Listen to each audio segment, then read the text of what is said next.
berkenaan dengan qiraat.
Apa namanya, mungkin jarang dibahas ya. Kalau di luar mungkin antum di luar bisa mendapati kajian yang lain untuk pembahasan akidah dan yang lainnya. Dan insya Allah juga di tempat kita juga dikaji juga sudah.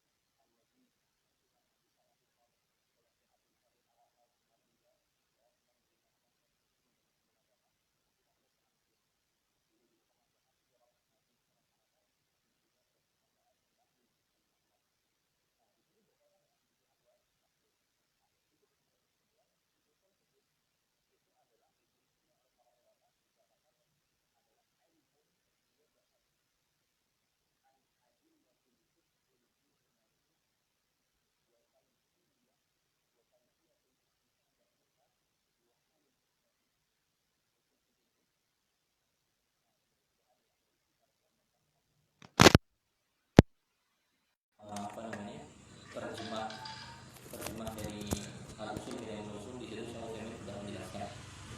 Ya. Jadi definisinya adalah ilmu ia berhasil an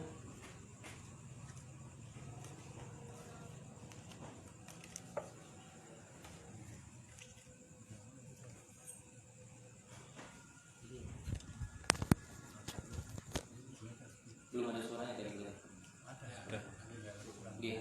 Jadi usul fikih itu adalah ilmu ia berhasil atau ilmu ia berhasil an adillatil fiqhi al-ijmaliyah.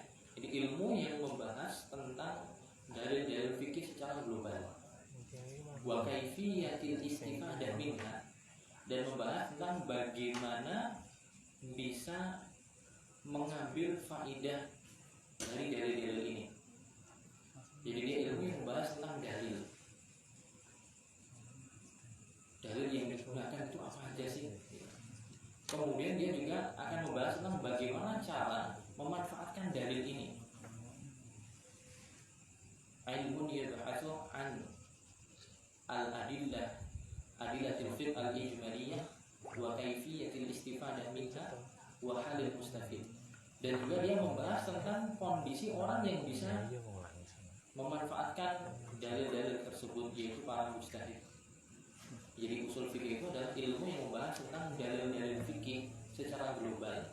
Dan nanti dalil-dalil yang digunakan itu apa saja sih yang menjadi lahirnya hukum, landasan lahirnya produk hukum itu apa saja, dan bagaimana cara memahami dalil itu, ya. Dan siapa orang yang mampu untuk memanfaatkan dalil tadi dan memahaminya. Siapa orangnya? Dialah mujtahid. Kalau ada orang yang mampu memahami, nanti lawan katanya berarti ada orang yang tidak mampu memahami. Itu nanti lawannya mujtahid, muqallid, orang yang bertaklid. Nanti akan kita bahas ya serba-serbinya. Taklid itu apa sih? Ijtihad itu apa? Nah, teman-teman sekalian, usul fikih itu ya, kalau kata Dr. Hasan Abdul Hamid Al-Bukhari, ya, dosen syariah fikih dan usul fikih di kampus Ummul Qura di Mekah, beliau juga pengisi di Masjid Al-Haram. Beliau menjelaskan bahwa sejatinya ilmu usul fikih itu atau usul fikih itu dia hanya membahas yang paling penting itu adalah dua hal, yaitu membahas tentang dalil dan dalalah. Dia membahas tentang dalil dan juga dalalatul alfaz, yaitu makna yang terkandung dari dalil itu. Jadi membahas tentang dalil yang digunakan itu nanti apa? Al-Quran yang disepakati nanti ada 4. Quran, hadis, ijma, qiyas. Dan juga nanti ada dalilnya yang diperselisihkan. Apakah bisa jadi landasan hukum atau tidak? Seperti ijma wa ahlil Madinah. Apa yang dilakukan oleh penduduk Madinah. Itu nanti yang dipakai oleh mazhab Maliki.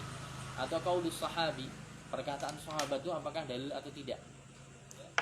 Atau juga syar'u man qablana, syariat umat kaum sebelum Islam atau sebelum Nabi Muhammad SAW, apakah syariat yang ada dahulu itu bisa menjadi landasan hukum untuk amaliyah yang sekarang? Kemudian juga nanti ada al-istihsan, ada juga nanti saddu zari'ah, ada juga nanti ya saddu zari'ah, al-istihsan, kemudian al-istishab dan yang lainnya.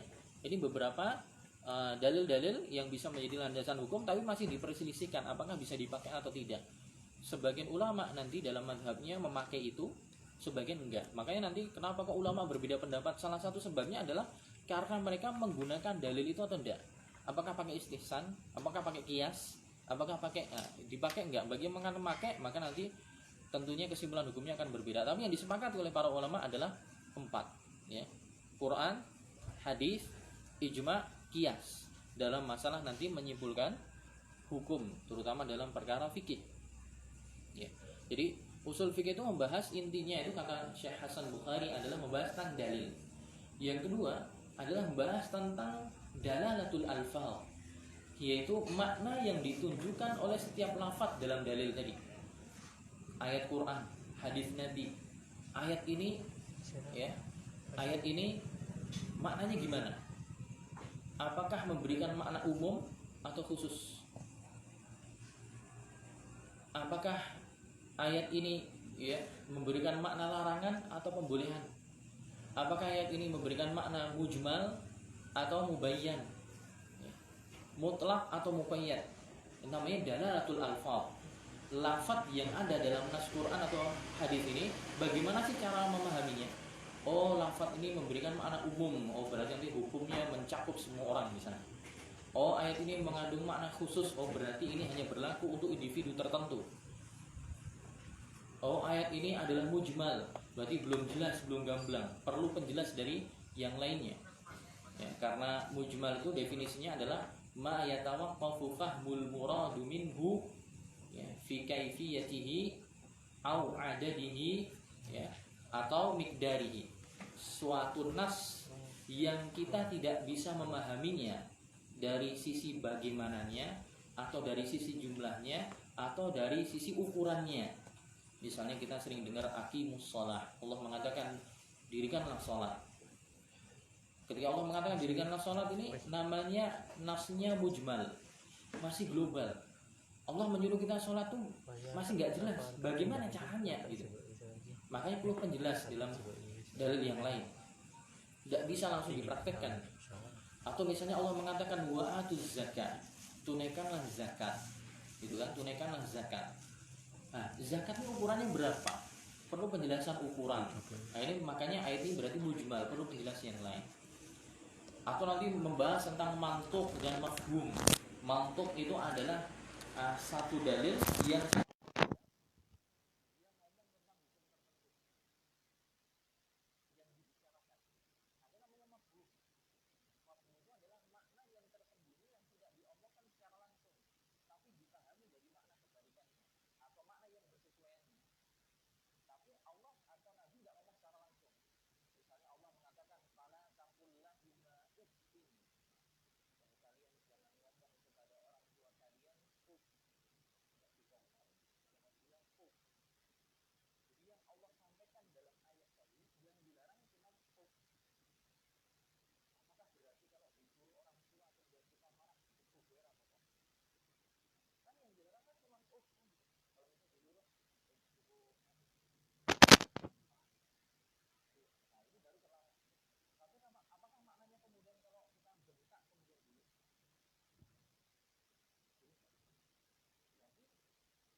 sesuai dengan apa yang disebutkan dalam teks, tapi Allah nggak sebutkan secara langsung, tapi dipahami dari makna yang tersembunyi. Maksudnya Allah cuma menyebutkan kadar minimal, bilang aja nggak boleh, berarti apalagi gementak lebih nggak boleh lagi, mukul apalagi. Nah itu nanti dibahas di ilmu namanya usul fikih. Atau nanti namanya mafhum muwafaqah, nanti ada mafhum mukhalafah, pemahaman yang tersembunyi tapi kebalikan dari apa yang disampaikan dalam nas. Contohnya misalnya Nabi mengatakan idza kanal ma'u kullataini lam yahmilil khabath. Kalau air sudah mencapai ukuran 2 kullah, rongkolah, maka tidak akan najis. Jangan punya air dalam bak mandi ukurannya 2 kullah. 2 kullah itu berapa? Para ulama mengkonversikannya sekitar 160,5 liter. Jadi kalau ada 160,5 liter air yang ada di kolam di kamar mandi misalnya, kemudian kena kotoran cicak atau kena kotoran tikus atau cicak mati nyemplung, nah itu kan najis bangkainya. Gimana najis dia itu airnya? Nanti ada ulama yang memahami hadis ini idza kanal ma'u kullataini lam yahmilul khabath. Kalau air sudah mencapai 2 kullah, yaitu sekitar 160-an liter, maka kalau kena najis dia tetap tidak najis. Berarti mafhum mukhalafah, makna kebalikannya, berarti kalau belum sampai 2 kullah berarti najis. Nabi menyebutkan minimal 2 kullah. Kena najis, yang penting tidak berubah warnanya, tidak berubah baunya, tidak berubah rasanya, walaupun kena najis langsung dibuang masih suci jika airnya minimal 2 kullah. Para ulama memahami makna kebalikan. Kanjeng Nabi ngendikannya minimal 2 kullah. Berarti kalau kurang dari 2 kullah kena najis, berarti najis. Karena Nabi hanya ngomong tidak najis jika minimal 2 kullah. Nah, kita mengetahui kurang dari 2 kullah ini namanya mafhumul mukhalafah, makna kebalikannya, tapi tidak disebutkan secara langsung. Itu nanti masuk pada bagian namanya dalalatul alfal. Dalalatul alfal, yaitu apa yang ditunjukkan oleh lafaz dari pemaknaan itu. Nah, dan makanya nanti ulama kenapa berbeda? Terkadang itu mereka berbeda bukan karena hadisnya sahih atau tidak sahih, bukan karena ada ayatnya atau tidak, tapi bagaimana memahami ayat ini atau bagaimana memahami dalil ini sehingga nanti berbeda.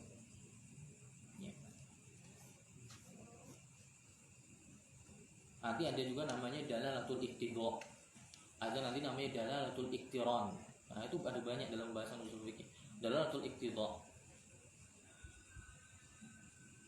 dan yang lainnya. Jadi secara inti usul fikih itu sebenarnya membahas tentang dalil kata Syekh Bukhari dan membahas tentang dalalatul alfal. Bagaimana kita memahami makna yang ditunjukkan oleh dalil tadi? Apakah umum atau khusus, mutlak atau muqayyad, mujmal atau mubayyan, mantuk atau mafhum, apa amr atau nahi. Nah, itu nanti dibahas, tapi kita tidak membahas itu ya. Ini cuma sekedar saya mengenalkan saja. Yang kita bahas nanti adalah sebenarnya kata Syekh Hasan Bukhari ini sebenarnya adalah masalah ijtihad dan taklid, mufti dan mustafti itu sebenarnya adalah pembahasan usul fikih tapi pelengkap saja. Kata beliau hanyalah pelengkap saja, pelengkap agar orang tahu. Tapi pembahasan inti ilmu usul fikih itu sebenarnya masalah pembahasan dalil ya, dan pembahasan bagaimana memahami dalalatul alfaz. Itu dibahas di situ. Dan kita tahu teman-teman sekalian, disiplin ilmu usul fikih itu tidaklah seseorang bisa menjadi mujtahid, jadi ulama, kecuali harus memahaminya. Jadi sekali lagi tadi kayak seperti perkataan Ustaz Aris Munandar tadi, kalau orang pengen kemampuan ilmiahnya tambah, 2 kunci yang harus dipegang, yaitu belajar bahasa Arab dan juga belajar ilmu usul fikih. Karena dengan bahasa Arab kita bisa memahami dan membaca perkataan ulama, dengan usul fikih kita bisa memahami bagaimana ulama berpikir, bagaimana ulama caranya mengambil kesimpulan. Gitu. Dan usul fikih teman-teman sekalian, itu awal mula yang menulis secara ditulis ya menjadi buku itu pertama yang menulis adalah Al-Imam Syafi'i rahimahullah taala. Tapi bukan berarti sebelumnya nggak ada. Sebelumnya sudah ada, tapi dalam ranah praktek.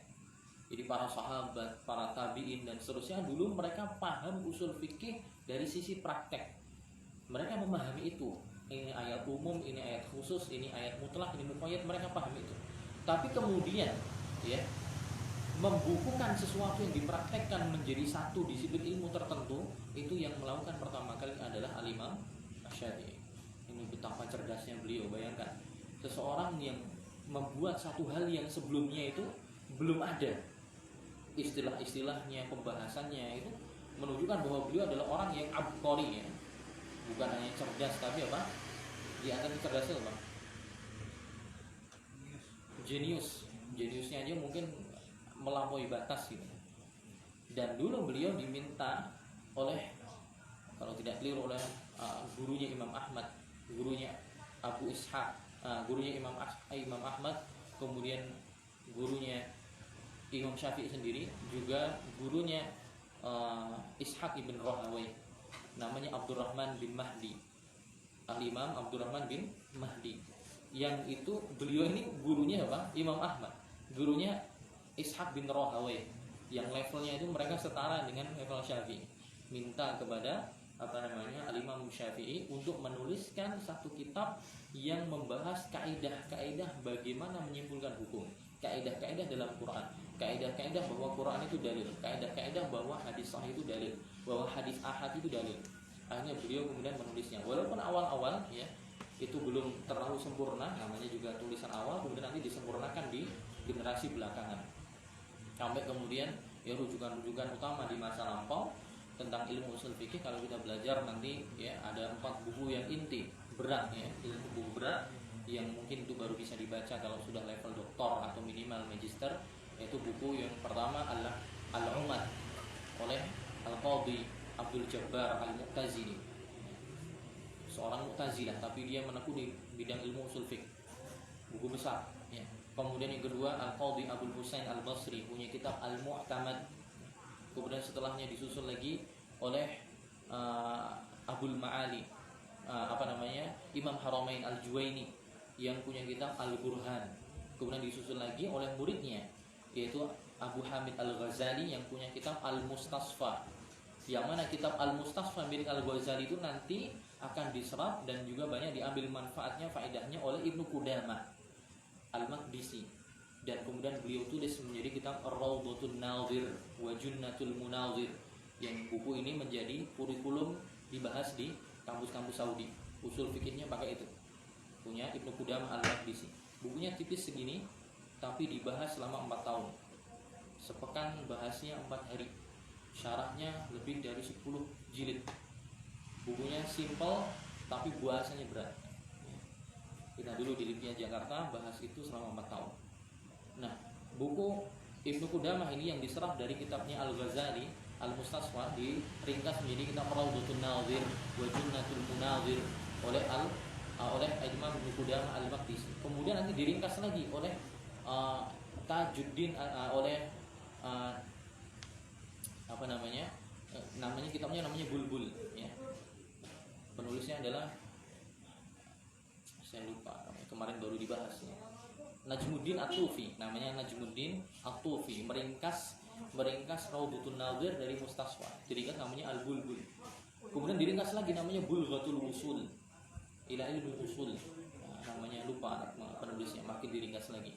Nah, seterusnya dan seterusnya itu buku-buku yang klasik ya. Untuk yang kontemporer dan untuk pemula yang paling yang paling familiar adalah kitab Al-Waraqat oleh Al-Juwaini yang biasanya penuntut ilmu pemula belajar itu, atau ya kitab yang ada di hadapan kita yang ditulis oleh Syekh Muhammad bin Shalih Al-Utsaimin, Al-Usul min Ilmil Usul. Baik, dan kita akan membahas, sebenarnya yang kita bahas adalah bukan pembahasan inti dari ilmu usul fikih, tapi ini adalah pembahasan pelengkap. Tapi dengan pembahasan ini kita nanti pengen tahu posisi kita itu di mana sih, agar kita semakin paham bahwa kita itu posisinya di mana. Apakah kita sudah mencapai level mujtahid atau sebenarnya masih level orang awam? Yang mana kita nanti tahu ya hak dan kewajiban kita harus seperti apa ketika menghadapi masalah-masalah dalam ilmu agama. Karena jangan sampai nanti orang yang mungkin bahasa Arab belum paham, ya ilmu alat belum paham, kok dia masya Allah berfatwa dalam setiap masalah yang ada. Apalagi ketika dimudahkan sekarang, ya dengan segala bentuk media sosial, Facebook dan yang lainnya, kemudian ikut nimbrung ngomong ini dan itu, pada sejatinya dia belum punya ilmu alat. Jadi perkara agama itu berat, bukan sesuatu yang ringan. Maka kita perlu untuk mengetahui posisi diri kita dan juga ukuran diri kita seberapa. Kalau kita tahu dengannya, maka itu menjadi salah satu sarana agar kita tidak terjebur pada sesuatu yang diharamkan. Baik, kita akan bahas apa itu ijtihad. Apa itu al-ijtihad? Silakan Mas. Definisinya secara bahasa ialah menyerahkan kesungguhan untuk memperoleh suatu perkara yang berat. Dan secara istilah menyerahkan kesungguhan untuk mengetahui suatu hukum syar'i. Yang dibaca beliau dengaran nggak? Coba baca. Agak keras mungkin. Definisinya ijtihad ialah secara bahasa menyerahkan kesungguhan untuk memperoleh suatu perkara yang berat. Secara istilah menyerahkan kesungguhan untuk mengetahui suatu hukum syar'i. Iya. Berarti apa? Definisi secara bahasa itu maksudnya secara etimologi. Ya, secara etimologi. Jadi kadang itu ada istilah-istilah yang dalam ilmu agama kita itu dia diadopsi dari istilah yang lain. Yang mana kita harus jelasin dulu asal katanya dari apa. Misalnya sholat gitu kan. As-sholatu secara bahasa itu doa. As-sholatu fil lughati ad-du'a. Ulama biasa dalam buku-buku mereka itu mendefinisikan asal kata ini menurut tinjauan khusus dulu. Misalnya sholat. Sholat itu ya sesuai bahasa Arab maknanya adalah ad-du'a, doa. Baru kemudian mereka mendefinisikan sholat setelah menjadi istilah khusus dalam satu bidang ilmu tertentu. Yaitu sholat menurut ilmu fikih misalnya. Kemudian mereka definisikan as-sholat aqwalun wa af'alun muftatahatun bitakbir wa muhtatamatun bitaslim. Rangkaian kata dan perbuatan dimulai dengan takbir, diakhiri dengan salam. Nah, itu jadi biar kita tahu asal katanya itu dari asal kata ini, maknanya ini. Nah, di sini tadi dikatakan ijtihad itu secara bahasa adalah badlul juhdi li idraki amrin syaqq, yaitu mengerahkan daya dan upaya untuk mengetahui perkara yang berat gitu. Untuk mengetahui perkara yang berat secara tinjauan bahasa, ijtihad itu mengerahkan upaya untuk mengetahui sesuatu yang berat, sesuatu yang susah untuk dicari, entah itu berupa fisik atau non fisik. Mencari istri berat itu ijtihad juga bisa dikatakan. Wes kurang tahun ra ketemu-temu gitu kan. Nah, itu juga bisa dikatakan ijtihad sesuai tinjauan apa? Bahasa. Itu yang cari yang pertama gitu kan. Yang kedua kok makin berat itu juga bisa dikatakan ijtihad. Atau mencari yang lainnya ya. Mencari sesuatu atau mengangkat sesuatu ya. Mengangkat batu bata satu ini namanya bukan ijtihad secara bahasa ya. Tapi kalau antum mengangkat batu cor-coran yang segede ban mobil, nah itu namanya ijtihad karena ingin mendapatkan sesuatu dengan cara yang berat. Adapun menurut bahasa, menurut istilah adalah badlul juhdi li idraki hukmin syar'i, yaitu mengerahkan juhud kesungguhan dalam rangka untuk mengetahui hukum syar'i dalam suatu permasalahan. Oh, ada masalah baru apa? Yaitu apa namanya? Nyimpen top up ya, top up uang di apa namanya? Dompet virtual di Tokopedia misalnya atau di yang lainnya. Ada ya gitu ya. Atau top up di perusahaan transportasi online. Nah, itu gimana hukumnya? Nah, ini kan perkara baru. Nah, mengetahui hukumnya harus istihad dulu. Dilihat takyif fikih. Takyif fikih itu adalah tinjauan bagaimana status ini sesuai dengan tinjauan fikih itu apa? Apakah dimasukkan di situ tuh statusnya nabung, apakah statusnya utang, apakah statusnya wadiah, ataukah statusnya ini? Nah, segala faktor yang membahas tentang itu harus ditinjau secara detail. Setelah tahu takyif, yaitu kaifiyahnya dalam tinjauan fikih, maka diselaraskan dengan dalil. Nah, itu berat, nggak sembarangan orang tahu. Nah, itu definisinya. Kemudian baca Mas. Syarat-syarat. Mujtahid adalah orang yang menyerahkan kesungguhannya untuk hal tersebut. Syarat-syaratnya.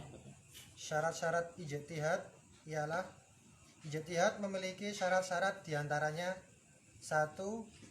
Ia mengetahui dalil-dalil syar'i yang dibutuhkan dalam ijtihadnya, seperti ayat-ayat hukum dan hadis-hadisnya. Nomor 2. Ia mengetahui apa-apa yang berhubungan dengan kesohihan hadis dan kedhaifannya, seperti mengetahui sanad-sanadnya dan para perawinya dan lain-lain. 3. Ia mengetahui nasikh dan mansuh dan tempat-tempat terjadinya ijma, sehingga ia tidak menghukumi dengan suatu hukum yang sudah mansuh atau menyelisihi ijma. 4.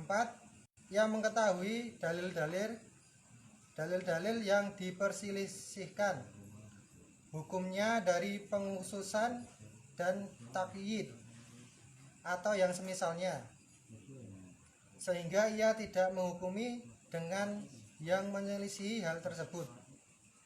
5.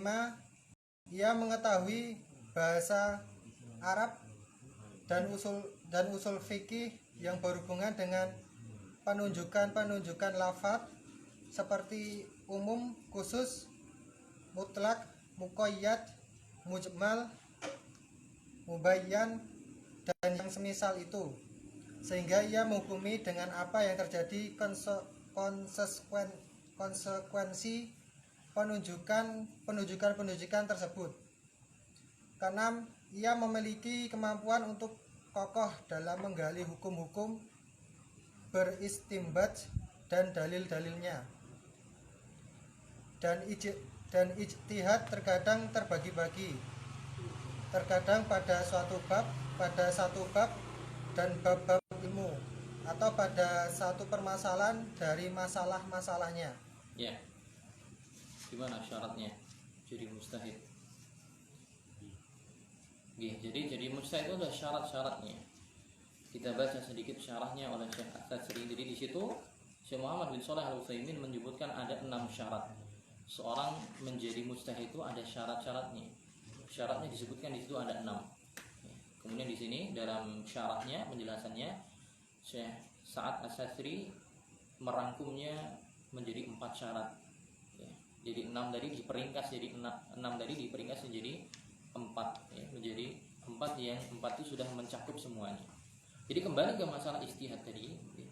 Istihad itu adalah ya, akhdul ahkam asy-syar'iyyah min adillatiha. Penjelasan beliau yaitu mengambil hukum syar'i dari dalil-dalilnya. Proses mengeluarkan hukum syar'i dari dalil-dalilnya. Bi an yabdzulal insanu juhdahu li tahsilil hukmi min khilalil kitab was sunnah wal ijma' wal qiyas wa nahwiha minal adillah. Yaitu proses mengambil hukum syar'i dari dalil-dalilnya, yaitu dengan seseorang itu mengerahkan kesungguhannya, mengerahkan daya upayanya untuk menghasilkan hukum yang diambil dari Al-Quran, dari hadis, atau dari ijma. Ijma itu konsensus ulama, ya. Ijma itu adalah ittifaqu mujtahidi, ya, al-ummah ba'da wafatin Nabi SAW fi amri min umuriddin. Ijma itu adalah kesepakatan mujtahidnya umat Islam, bukan kesepakatan orang awamnya, ya, tapi kesepakatan mujtahidnya umat Islam setelah Nabi wafat. Yang kesepakatan itu dalam satu tema dari tema-tema agama. Karena kesepakatan dalam perkara dunia itu tidak masuk dikatakan ijtihad menurut tinjauan ilmu usul fikih. Misalnya kesepakatan seluruh umat bahwa lemah di rasanya riwet sepo misalnya, nah itu bukan ijma. Kesepakatan bahwa jilat geni kemudian menjilat api nanti akan melempung atau melepuh lidahnya, semua orang sepakat ini iya ijma, tapi bukan dalam sisi tinjauan ilmu usul fikih. Menurut ilmu usul fikih ijma'nya adalah dalam perkara agama setelah Nabi wafat, karena ketika Nabi masih hidup tidak ada ijma, ya, tidak ada ijma. Karena kalau ada masalah yang dihadapi dalam masa Nabi masih hidup ditanyakan kepada Nabi langsung tahu hukumnya. Tapi ketika Nabi udah nggak ada, maka umat nanti berijma. Ya seperti ijma'nya para sahabat dahulu tentang memilih Abu Bakar menjadi khalifah. Ijma'nya pengumpulan Al-Quran yang tertulis terpisah-pisah kemudian dijadikan satu kitab yang sama. Setelah dijadikan satu kitab yang sama masih ada perbedaan tentang cara baca dan yang lain, dan penulisan akhirnya dikumpulkan lagi di masa Utsman. Kemudian setelahnya itu ditetapkan sebagai Quran yang sampai sekarang dibaca. Ijma'nya para ulama tentang keluhannya Abul Aswad Ad-Du'ali, ya. Abul Aswad Ad-Du'ali ketika melihat anaknya sendiri yang orang Arab keliru dalam menyampaikan dalam bahasa Arab, ketika dia anaknya mengatakan, wahai ayahku, sungguh bintang ini sangat indah. Dia mengatakan, ya abati ma ajmalus sama, wahai bapakku, hal yang di langit yang paling bagus itu apa, yang paling indah. Kemudian Abul Aswad Ad-Du'ali mengatakan, nujumuha, yang paling bagus, yang paling indah adalah bintang-bintangnya. Padahal anaknya nggak pengen bertanya, tapi pengen takjub. Harusnya ya abati ma ajmala, bukan ma ajmalu, tapi ma ajmala. Termasuk sigoh takjub, ya. Yang harusnya pakai ma ajmala. Kemudian setelah melihat anaknya yang orang Arab sendiri kok keliru dalam masalah pelafalan, akhirnya kemudian mulai zaman Abul Aswad Ad-Du'ali dan setelahnya Khalil bin Ahmad Al-Farahidi, kemudian setelahnya Sibawayh dan seterusnya, kemudian melahirkan satu disiplin ilmu baru, penulisannya namanya ilmu nahwu. Yang mana sebelumnya nggak ada tertulis, tapi semua ulama sepakat boleh ditulis, ijma berarti. Dan masalah-masalah yang lainnya. Nah, ini terjadi setelah Nabi SAW wafat. Kemudian pembahasan setelahnya adalah syarat-syarat ijma. Syarat itu apa? Syarat itu adalah ma yalzamu min adamihil adam wala yalzamu min wujudihil wujudu walal adam li dzatihi. Syarat itu apa? Ma yalzamu min adamihi al adam wala yalzamu min wujudihil wujudu walal adam li dzatihi. Syarat itu adalah sesuatu yang jika dia tidak ada, maka objek yang dipersyaratkan juga nggak ada.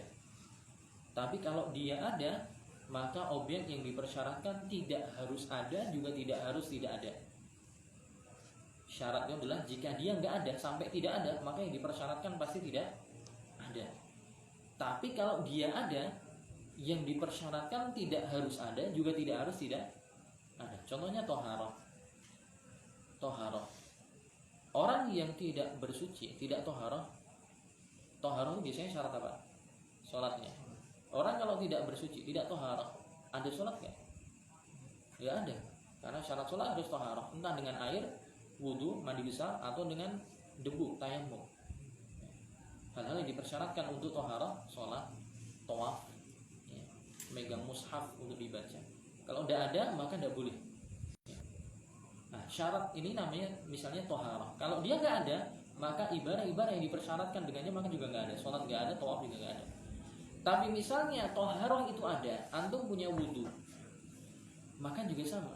Kalau antum punya wudhu, maka tidak harus sholat itu ada, juga tidak harus tidak ada. Kalau antum punya wudhu, sekarang punya wudhu misalnya. Ketika antum punya wudhu sekarang, apakah wajib sholat? Tapi apakah juga nggak boleh nggak sholat? Tidak juga kan? Ketika antum punya wudhu sekarang, antum tidak ada kewajiban harus sholat. Tapi ketika antum punya, juga antum tidak ada larangan untuk sholat. Boleh sholat yang lain misalnya. Ya, itu namanya syarat. Sesuatu yang jika dia sampai nggak ada, maka yang dipersyaratkan nggak ada. Tapi kalau dia ada, yang dipersyaratkan tidak harus ada, juga tidak harus tidak ada. Dan syarat-syarat ijtihad berarti maksudnya kalau sampai syarat-syarat ini tidak ada dalam diri orang yang mengaku mujtahid, maka sejatinya dia bukan mujtahid. Karena kan tadi syarat sesuatu yang jika nggak ada, maka yang dipersyaratkan nggak ada. Berarti syarat ini kalau sampai tidak ada pada diri seseorang yang mungkin dikatakan mujtahid atau dikatakan dia orang yang pantas beristihad, kalau tidak ada dalam dirinya, berarti dia sejatinya bukan mujtahid. Tadi disebutkan kan, pertama tadi mengetahui dalil-dalil syar'i dan seterusnya. Ada 6, tapi kemudian lebih diperingkas oleh Syekh As-Sastri menjadi 4. Dan syarat ini adalah syurutun li jawazil ijtihad. Ini adalah syarat-syarat orang mulai boleh untuk beristihad. Kalau orang punya syarat-syarat ini dalam dirinya, dia baru boleh untuk beristihad. In lam tatawafar kana al-ijtihadu haraman.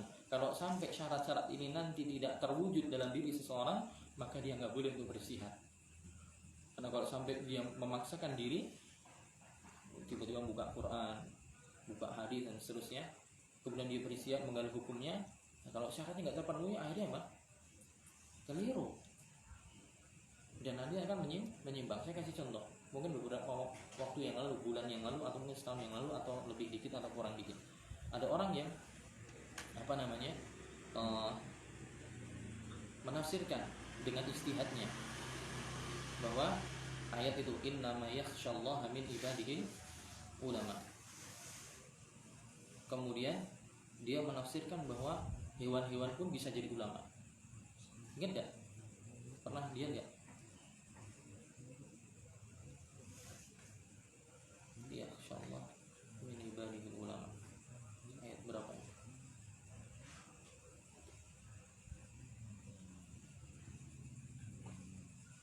Surah Fatir.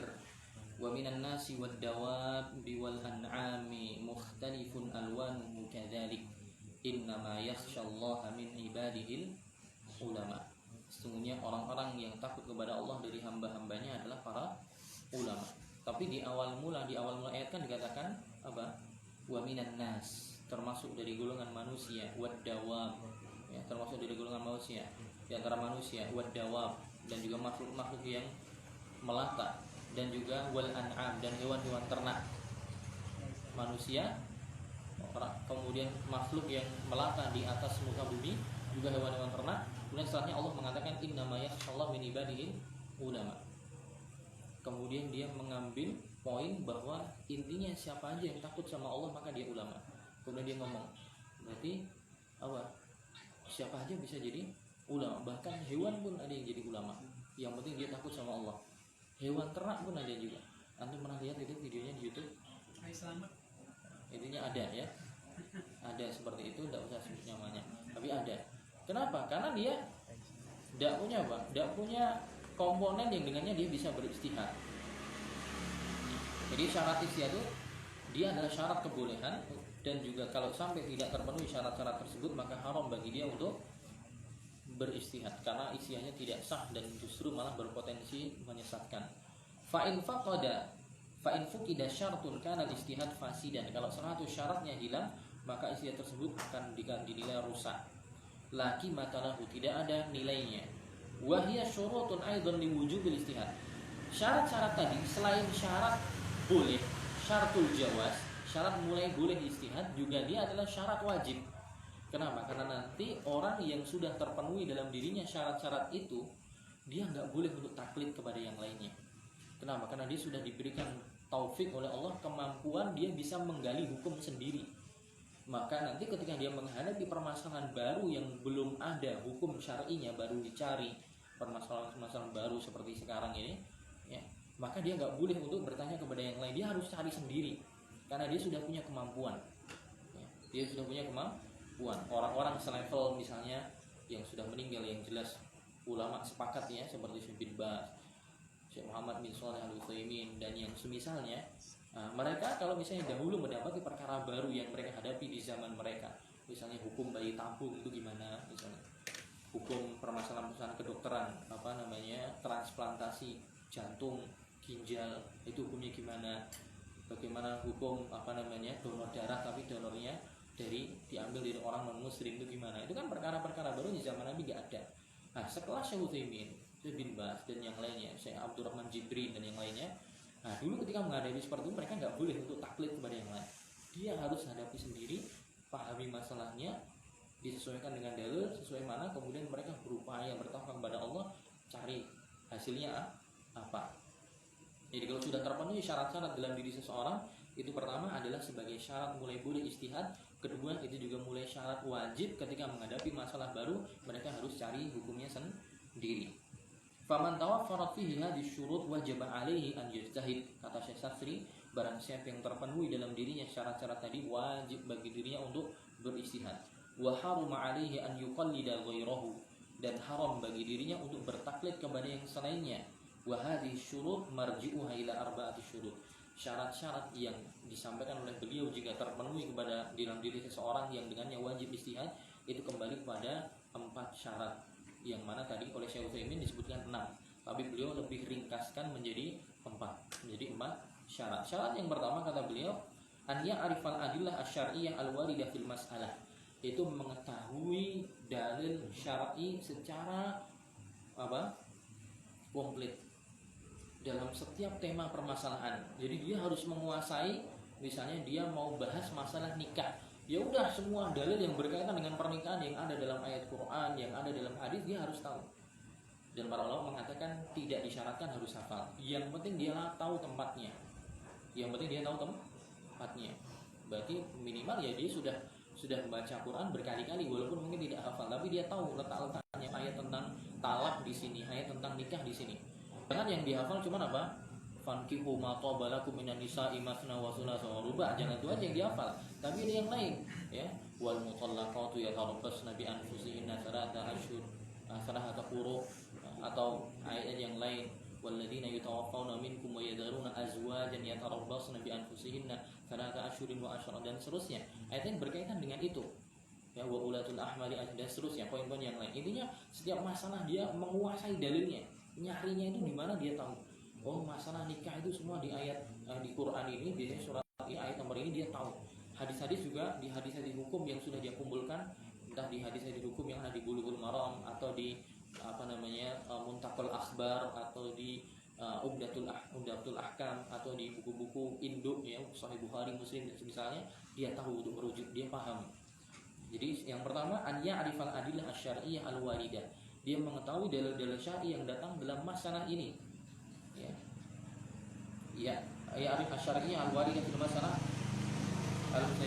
al-mustahad fiha, masalah yang sedang diijtihadkan, yaitu sedang digali masalahnya, hukumnya. Sawa'un kanat minal kitabi aw sunnah aw ghairihima, entah dalilnya itu berada dalam Al-Qur'an atau dalam hadis atau yang selainnya. Bihaitsu ya'rifu dzatat dalil, yaitu dia benar-benar tahu dalilnya itu seperti apa ya. Wa ya'rifu quwwatahu, dan selain dia tahu dalilnya, dia harus tahu juga kekuatan dalilnya itu gimana, apakah sahih atau tidak sahih ya, sahih atau dhaif. Nah di sini maka para ulama nanti membahas bahwa ulama itu ya, ulama yang mujtahid dalam memahami dalil itu terkadang mereka tidak mujtahid dalam mengetahui kesahihan dalil. Jadi bisa jadi seorang ulama dia mujtahid dalam memahami dalil, dia paham usul fikih umum, khusus, mutlak, muqayyad, memahami lafaz, tapi dia tidak mujtahid dalam masalah menentukan sahih atau tidak sahihnya dalil. Makanya ya, seperti misalnya ulama-ulama sekarang, misalnya Syekh Profesor Dr. Turki bin Sa'ad Al-Khoslan atau Syekh Sulaiman Ar-Ruhaili atau yang lainnya, wallahu alam bishawab, sependek yang saya tahu, mereka mungkin bisa dikatakan anggota Hay'ah Kibarul Ulama yang mungkin sudah mencapai derajat ijtihad. Tapi mereka tidak punya kemampuan dalam meneliti sahih atau dhaifnya hadis. Nah, jadi bisa jadi seorang ulama mujtahid dalam masalah fikih, tapi dia muqallid dalam masalah pensahihan hadis. Bisa aja seperti itu.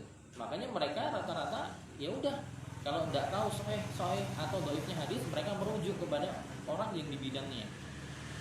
Ya mereka merujuk kepada pensahihan dan pendhaifannya siapa? Syekh Nasiruddin Al-Albani. Mereka merujuk ke situ. Atau merujuk ke Syekh Abdul Qadir Al-Arnaud atau Syekh Syuaib Al-Arnaud. Yang tiga orang ini termasuk muhakkik besar abad ini, ya, yang fokus di bidang hadis, sama-sama dari Albania. Atau yang datang sebelumnya, Syekh Abdurrahman Yahya Al-Muallimi kalau tidak keliru, dari Yaman, atau juga dari Mesir Syekh Ahmad Syakir, ya, dan yang semisalnya. Atau mungkin yang murid-muridnya Syekh Albani seperti Syekh Mashhur Hasan Al-Salman atau Syekh Ali Hasan Al-Halabi. Atau yang dari Yaman dulu yang sudah meninggal, Syekh Muqbil bin Hadi Al-Wadi'i, yang beliau punya risalah penelitian hadis, mana yang sahih mana yang dhaif. Nah, kadang orang yang mujtahid dalam bidang fikih menggali hukum, tapi dia muqallid dalam masalah menentukan ini hadisnya sahih atau tidak. Jadi syarat yang pertama teman-teman sekalian, orang jadi mujtahid itu dia harus tahu dalil dalam setiap masalah yang sedang dibahas. Kedua, dia harus mengetahui sahih dhaifnya dalil. Kalau dia nggak tahu, maka dia merujuk kepada ulama yang menuliskan tentang sahih dan dhaifnya dalil. Dia bertaklid kepada yang lain. Kemudian wa ya'rifu hal huwa mansukhun aw ghairu mansukh. Dan dia juga harus tahu apakah ayat ini, apakah dalil ini mansukh atau tidak. Mansukh itu sudah dihapuskan. Karena dalam Al-Qur'an itu kan, dalam Al-Qur'an atau hadis itu masih ada dalil-dalil yang masih ditetapkan oleh Allah Subhanahu wa taala, masih ada dalam Quran tapi hukumnya sudah enggak berlaku. Nanti dalam ilmu usul fikih juga terbagi 3 pembahasan mansukh itu. Nasakh, penghapusan. Ada yang Allah hapuskan, ya, ada yang Allah hapuskan hukumnya. Allah hapuskan hukumnya tapi lafadznya masih ada. Ada ini dalam Quran itu sesuatu yang Allah hapuskan hukumnya tapi lafadznya masih ada. Ada juga yang tadi dihapuskan hukumnya, lafadznya masih ada. Ada yang dihapuskan lafadznya, hukumnya masih ada. Ada yang dihapuskan lafadznya plus hukumnya, dua-duanya. Contoh ayat yang yang Allah Subhanahu wa taala sudah hapuskan hukumnya tapi ayatnya masih ada. Contohnya apa? Ada yang bisa ngasih contoh? Taubat bunuh diri. Ya? Taubat bunuh diri kan. Di mana ayatnya? Tuluan pusat. Yang zaman Nabi Musa kan. Al-Qur'an berapa? Oh, bisa jadi ya. Itu tapi itu nanti masuk syar'u man qablana, itu syariat sebelum syariatnya Nabi. Syariat sebelum syariatnya Nabi Muhammad SAW, orang Bani Israel kalau bertobat itu disuruh membunuh diri mereka.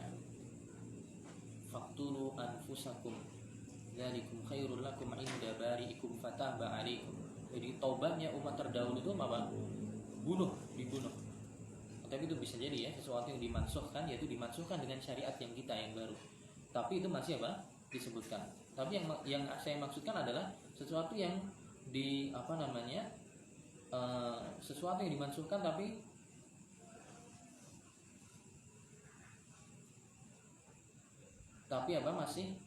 masih di ini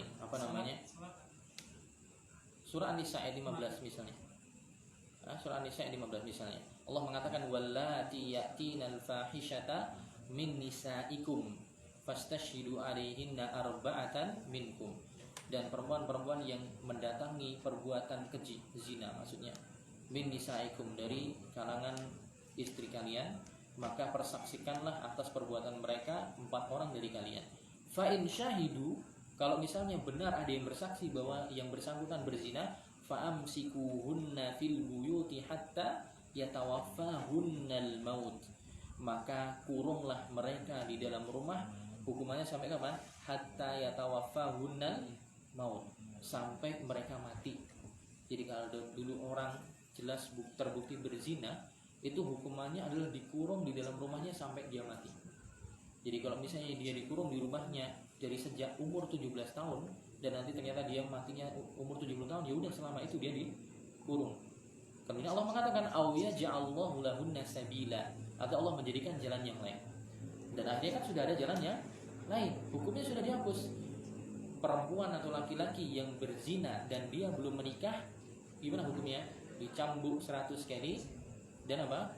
Wa taghribu am. Ya. Jildu mi'atin wa taghribu am.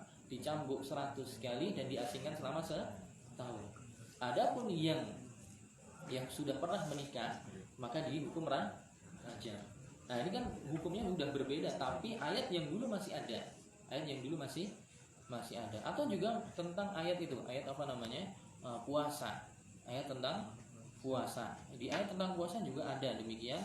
Atau juga apa namanya? Ini kalau ini tadi yang saya kasih contoh, ini tadi adalah hukumnya sudah dihapuskan, tapi ayatnya masih ada. Hukumnya sudah dihapuskan, tapi ayatnya masih ada.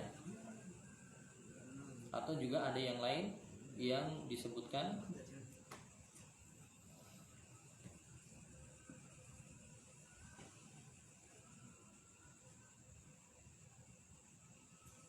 atau di ayat yang lain yang ayatnya masih ada tapi hukumnya udah gak berlaku.